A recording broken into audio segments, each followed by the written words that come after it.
Côte d'Ivoire, Abidjan Cocody, le samedi 27 juillet 2024, le réseau des femmes leaders de la Marawe et du Haut-Sassandra a organisé un atelier de réflexion sur l'autonomisation de la femme et de la jeune fille gourou.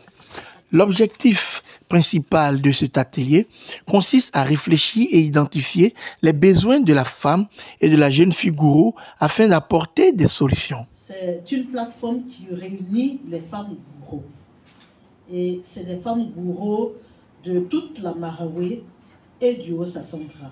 Qu'elles viennent de Zionoula, qu'elles viennent de Saint-Fra, qu'elles viennent de Vavois, qu'elles viennent de Bandiaï. Nous avons voulu nous réunir pour échanger, pour discuter, pour nous connaître et pour également identifier nos besoins et trouver des solutions à ces besoins et voir comment nous, à notre niveau, nous pouvons aussi participer au développement de notre région. Vous savez que l'État fait beaucoup pour les régions, mais l'État ne peut pas tout faire. Il faudrait que les fils et les filles aussi des régions puissent apporter leur contribution. Donc c'est ce que nous avons décidé. Donc c'est une organisation qui est dédiée à la promotion et au soutien des femmes dans les régions de la Marawe et du Haut-Sassandra. Et notre vision est de bâtir une société équitable où les femmes gourous sont pleinement intégrées, respectées et valorisées dans tous les aspects de la vie, notamment dans les domaines politiques, économiques et sociaux. Le réseau des femmes leaders de la Marawe, notre mission repose sur différents éléments. Nous avons la solidarité et le réseautage. Nous voulons que les femmes puissent créer des partenariats entre elles pour pouvoir améliorer, on va dire, leurs conditions de vie, pour pouvoir aussi faire respecter, on va dire, leurs droits. Donc, nos objectifs, c'est d'encourager les femmes à occuper des positions de leadership dans divers secteurs d'activité, soutenir les initiatives économiques et entrepreneuriales des femmes, faire des plaidoyers pour faciliter l'accès des femmes aux bourses d'études et programmes de formation. Cette activité de grande envergure permettra d'une part d'identifier les défis majeurs que rencontrent nos sœurs dans leur processus d'autonomisation et d'autre part proposer des solutions pour accélérer cette autonomisation.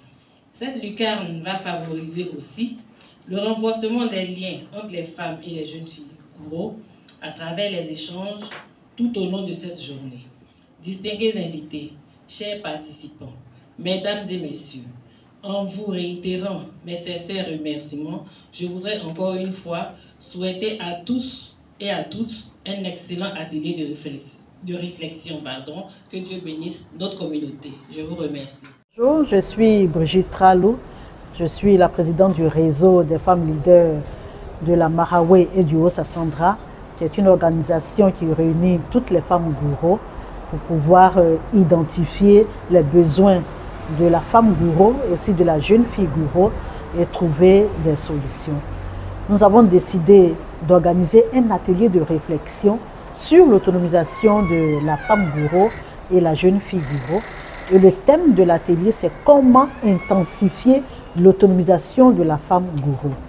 Et nous avons des sous-thèmes nous avons discuté, excusez-moi, de différents sujets: l'éducation de la jeune fille, l'autonomisation financière des femmes, les conditions de vie des femmes vivant en milieu rural, la contribution de la femme gourou au développement de la Marawe, du Haut-Sassandra et également de la Côte d'Ivoire, le rôle de la femme gourou vivant à l'étranger, c'est-à-dire la femme gourou de la diaspora dans le développement de la région. C'est de tout cela que nous allons discuter.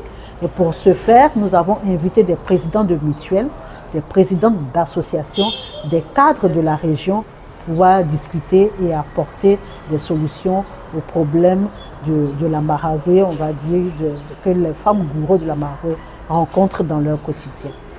Les objectifs à atteindre sont nombreux. Nous voulons mettre en place des projets nous voulons faire des activités, nous voulons également faire des plaidoyers. Parce que nous pensons que nos femmes sont dynamiques, ben, elles ne reçoivent pas de financement pour pouvoir agrandir les activités génératrices de revenus. Elles ne sont pas organisées en coopérative pour pouvoir véritablement bénéficier des projets qui sont mis en place par l'État de Côte d'Ivoire. Donc notre objectif, c'est de pouvoir identifier ces besoins-là pour que nos femmes puissent bénéficier des projets que les partenaires nationaux comme internationaux mettent en place, des projets que l'État de Côte d'Ivoire met en place, pour qu'elles puissent également contribuer au rayonnement économique de la Côte d'Ivoire.